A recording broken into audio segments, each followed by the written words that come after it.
साल चुनावी है, किसी की प्रतिष्ठा दांव पर लगी है तो किसी के निष्ठा को जगाने, दिखाने, बताने की कोशिश जारी है। वैसे भी देश में जीतने और सरकार बनाने का कांग्रेस का ट्रैक रिकॉर्ड लगातार नीचे गोता लगा रहा है। ऐसे में लगता है कि मध्य प्रदेश में अब प्रतिष्ठा नहीं, निष्ठा का ही सहारा है। बयान तो ऐसे ही आ रहे हैं। टिकट बचेंगे, उसका रिकॉर्ड देखा जाएगा, कौन सड़क पे है और कौन नहीं है। घर पे बैठ के टिकट नहीं मिलेगा किसी को। आखिरी 11 महीने में तो आपको हाथ जोड़ने हैं, पैर पकड़ना है। आप कहेंगे इसने मेरा विरोध किया होगा, मैं मानता हूं किया होगा, पर हम सबक कौन सा सिखाना चाहते हैं?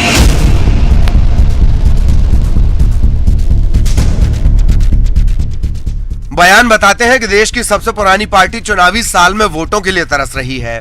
बयान ये भी बताते हैं कि पार्टी मानती है कि मेहनत नहीं की गई तो प्राचीनतम को इतिहास बनते देर न लगेगी। बयान ये भी बयां करते हैं कि कांग्रेस के लिए कामयाबी अभी भी कोसों दूर है। पीसीसी अध्यक्ष कह रहे हैं कि निष्ठा की अग्नि परीक्षा है। कांग्रेस का देश प्रदेश का हालिया इतिहास बताता है कि कांग्रेसियों की निष्ठा मौसम से भी ज्यादा तेज रफ्तार से बदलती है। कमलनाथ गुटबाजी को लोकतांत्रिक अंदाज में देखते जरूर हैं, लेकिन सवाल यह भी कि गुटबाजी होना और उससे नुकसान होना दो अलग अलग पहलू। कुल जमाइए कि परिवर्तन भी स्वीकारा गया, बीजेपी की संगठन शक्ति की मिसाल भी दी गई और निष्ठा का नफा नुकसान समझाया गया। ये चुनाव तो रिहर्सल था, रिहर्सल, और रिहर्सल में बहुत कुछ सीखा जाता है। तो हमने क्या सबक सीखा? क्या सबक हमने सीखा? आपने सीखा? क्या सबक कांग्रेस के नेताओं ने सीखा? क्या सबक हमारे संगठन ने सीखा? आखिरी 11 महीने में तो आपको हाथ जोड़ने हैं, पैर पकड़ना है। आप कहेंगे इसने मेरा विरोध किया होगा, मैं मानता हूं किया होगा, पर हम सबक कौन सा सिखाना चाहते हैं? हमें तो जिनको जोड़ लेना है। हमें देश के लिए ये कुर्बानी करनी पड़ेगी। आपको अपना सिर झुकाना पड़ेगा। ये आप अपना लक्ष्य बनाइए। कमलनाथ ही नहीं, नए नए प्रभारी और दिल्ली समेत कई राज्यों में कांग्रेस में प्राण प्रतिष्ठा कर चुके जेपी अग्रवाल ने नसीहत के अंदाज में चेतावनी दे दी। कहा जिंदा कहने से नहीं, दिखाने और बताने से होगा।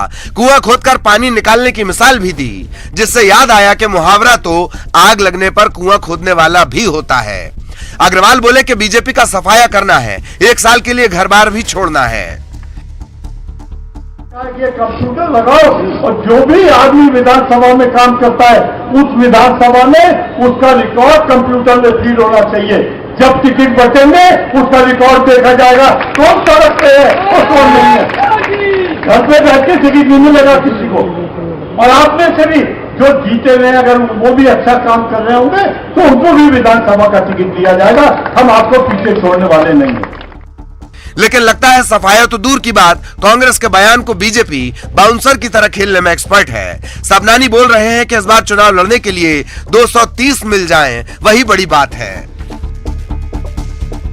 क्योंकि उन्होंने काम किया होता तो ये प्रश्न खड़ा नहीं होता। ये प्रश्न खड़ा है, इसका मतलब ये है कि उनको बहुत बारीकी से दूरबीन लगा करके ढूंढना पड़ेगा कि आप बताइए 5 साल में क्या किया है। क्योंकि कांग्रेस पार्टी का कार्यकर्ता आराम पसंद कार्यकर्ता है, इसलिए वो संघर्ष कर नहीं सकता। इसलिए जेपी अग्रवाल साहब को बड़ी कठिनाई आएगी 230 लोग चुनने में। सबनानी के बयान पर राजनीति के जानकार सिर्फ इतना कह रहे हैं कि आत्मविश्वास की अति से सभी को बचना चाहिए, क्योंकि पब्लिक जब अपनी निष्ठा तय करती है तो कईयों की प्रतिष्ठा धुलती है। रहा सवाल कांग्रेस की निष्ठा का, तो याद कीजिए उस विधायक को जो कमलनाथ को पिता तुल्य बताते बताते कमल थाम कर भाजपाई हो गया। चुनावी सीजन है, लिहाजा आप भी निष्ठाओं पर नजर रखिए। भोपाल से वासु चौरे के साथ ब्यूरो रिपोर्ट, न्यूज़ 18।